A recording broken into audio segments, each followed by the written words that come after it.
किसी भरी सभा में अगर कोई बिजली नहीं तो वोट नहीं का नारा लगा रहा हो और उस कार्यक्रम में मौजूद अगर वो नेता ये कह दे कि आपने हमको वोट देकर नहीं जिताया, तो सोचिए कि उस नेता की मानसिकता कैसी रही होगी। और उसके बाद याद करिए उन जन नेताओं का शानदार बयान जिसमें हमेशा यह कहा जाता है कि जनता सर्वोपरि है।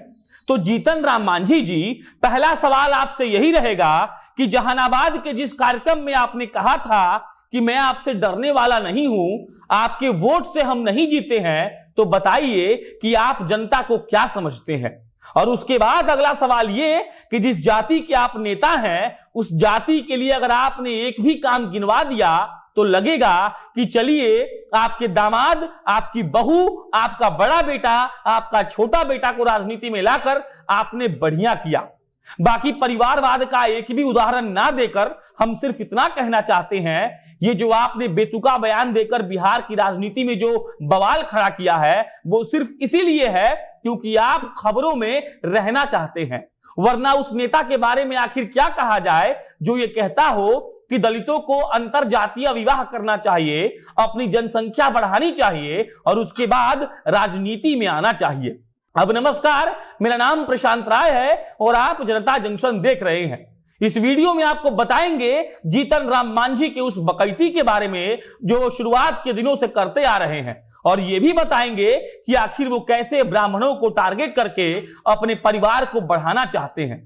पहली बात तो यह कि मांझी जी, आपको याद है कि आपने अपना पहला चुनाव अपनी पार्टी बनाने के बाद कितनी सीटों पर लड़ा था और आपकी पार्टी को कितनी सीटों पर जीत मिली थी? नहीं याद है तो आपको याद दिला देते हैं। पार्टी बनने के बाद जब आपने पहला चुनाव 21 सीटों पर लड़ा था, तो आप खुद 2 सीटों पर चुनाव लड़ रहे थे। 1 सीट हार गए और सिर्फ इमामगंज सीट पर आपकी जीत हुई थी जो आपके खाते में आई थी। आप जीत गए थे और अगर इसका इतिहास हम निकाल दें कि आप लोगों ने किसको किसको टिकट दिया था, तो आपके मुंह से एक शब्द नहीं निकलेगा और आप ये सोचते रह जाएंगे कि आपने अपने समुदाय का विकास किस तरीके से किया है। इसीलिए अगला चुनाव का याद दिला देते हैं जिसमें आपकी पार्टी के 4 विधायक हैं और वो नेता क्या ब्राह्मणों के बारे में बोल रहा है कि वो मांस खाते हैं, वो झूठ बोलते हैं, जिनके पास राजनीति का कोई तरीका ही नहीं है। अपने समधन को विधायक बनवा देना अगर आपको बहुत शानदार काम लगता है तो मांझी जी सुनिए, बिहार के लोगों को यह पता है कि आप इतना बवाल क्यों खड़ा किए हुए हैं। सबको ये पता है कि आपके हारे हुए दामाद जो शुरू से लेकर आज तक आपके निजी सहायक रह चुके हैं, उनको आप किस कुर्सी पर बैठाना चाहते हैं। और बिहार की जनता को यह भी पता है कि जिस सुनियोजित तरीके से आपने सिर्फ अपने परिवार का विकास किया है, उससे आपके समुदाय को फायदा नहीं है, बल्कि उस बेटे को फायदा है जो बोध गया में रंगललिया करते हुए पकड़ाया गया था, लेकिन आज तक उसके साथ कुछ भी नहीं हुआ। और बहुत घमंड से वो कहता होगा कि हमारे पिताजी तो बिहार के पूर्व मुख्यमंत्री न थे जी। क्या मांझी जी, आप लोगों ने क्या समझ रखा है उन लोगों को जो वोट देकर आप लोगों को सत्ता में बैठाते हैं, और आप जैसे कुर्सी बदलने वाले इंसान के बारे में क्या कहा जाए जो लपक कर किसी और की कुर्सी पर बैठ जाते हैं और उसका मतलब सिर्फ इतना होता है कि आपको ज्यादा फायदा कहां और कौन दे रहा है। जीतन जी, आप हमको ये बताइए कि आपके मन में आपके समुदाय के लिए कितना प्यार है, और उसके बाद ये बताइए कि एक ही व्यक्ति को इतने सालों तक निजी सहायक रखने का मतलब क्या होता है। और उसके बाद ये बताइए कि क्या आप लोगों को इतना बेवकूफ समझते हैं कि उनको इस बात की भनक तक नहीं लगी कि आपकी असली मंशा क्या है। आपको ऐसा लगता है कि लोगों को यह भी नहीं पता चलेगा कि आप चाहते हैं कि आपके परिवार में बचे हुए लोग भी सदन में किसी तरीके से जाकर बैठ जाएं, और उसी के लिए आप ये सब बखेड़ा किए हुए हैं।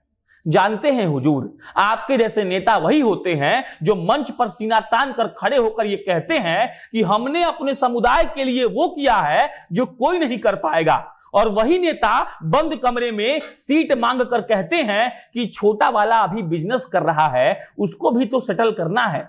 एक दामाद जी भी इतना दिन से निजी सहायक हैं, आखिर उनको भी तो कहीं बैठाना ही पड़ेगा। जिन 24 सीटों पर एमएलसी का चुनाव होने वाला है और जिसके 3 सीटों पर आपकी नजर पहले से है, उसके लिए इतना बखेड़ा करने की क्या जरूरत थी। जिस पार्टी में सिर्फ एक परिवार के लोगों को 5 टिकट मिलता हो, वही जीतकर सदन में पहुंचते हैं और उन्हीं के इर्द गिर्द राजनीति होती हो, उनके नेताओं से क्या ही उम्मीद किया जा सकता है। उस नेता के बयान पर आखिर क्या गुस्सा होना जिसका कोई सिद्धांत नहीं है। लालू यादव का हाथ पैर जोड़कर अपने बेटे को विधान परिषद में भिजवाकर आज मंत्रिमंडल में शामिल तो करवा दिए आप, लेकिन आज उन्हीं के विपरीत सत्ता का सुख भोग रहे हैं और जिसके साथ मिलकर सत्ता का सुख भोग रहे हैं उसी को धमकी दे रहे हैं कि अगर हट गए तो राम नाम जपने लगिएगा। राजनीति की ऐसी की तैसी अगर करनी हो तो वो सिर्फ आप जैसे नेता कर सकते हैं साहब, और दलित कार्ड खेलकर सबको चुप चुप भी करवा रहे हैं कि किसी में इतना दम नहीं है कि आकर खुले में आपका विरोध कर दे। मतलब गजब, ऐसा ही खेल होना चाहिए। ना किसी को खाते बनेगा और ना ही किसी को फेंकते बनेगा। बाकी मांझी जी, हमको पता है कि आपके 2 बेटे और 5 बेटियां हैं जिसको सेटल करने के लिए आप एकदम व्याकुल हो चुके हैं। आपको पता है कि आपकी राजनीति में सक्रिय ना होने के बाद उनका क्या हश्र होगा, और आपको यह भी पता है कि आपने परिवारवाद के अलावा कुछ किया भी नहीं है, तो आपको राजनीतिक अस्तित्व खतरे में नजर आ रहा है। लेकिन जिस तरीके से आप बिहार की राजनीति को बर्बाद करने पर तुले हुए हैं, अपने समुदाय के लोगों पर जिस तरीके का अत्याचार आप कर रहे हैं, उससे यह साफ साबित हो रहा है कि नेताओं को इस बात से बिल्कुल भी मतलब नहीं है कि उनके समाज का, उनके क्षेत्र का क्या होगा। बस उन्हें इस बात से मतलब है कि अगर वो किसी तरीके से राजनीति के चरम पर पहुंच गए तो अपने पूरे खानदान को पहुंचाएंगे, उल जलूल बयान देकर समाज में घृणा फैलाएंगे, और इसके अलावा भी कुछ समय बच गया तो दिमाग लगाएंगे कि आखिर कैसे दामाद को अंदर घुसा दिया जाए।